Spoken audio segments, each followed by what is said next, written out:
Katuts, sana kasing puti ng ngipin mo ang intention mo sa akin. Aray mo! Aray ko! Mga katuts, quick update lang tayo. Late na tayo nakapag-update today kasi jam-pack talaga yung pasyente. Pang 3 days ko na sobrang daming pasyente dahil nga 13 days tayo nag-vacation mode. So ito yung disadvantage pag nagbabakasyon ng matagal.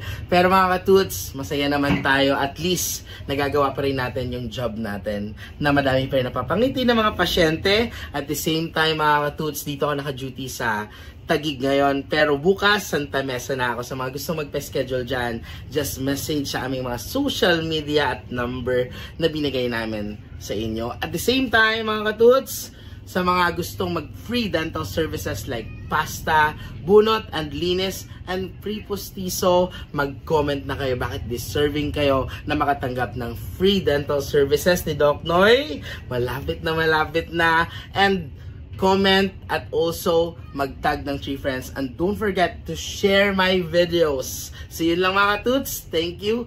And don't forget to smile.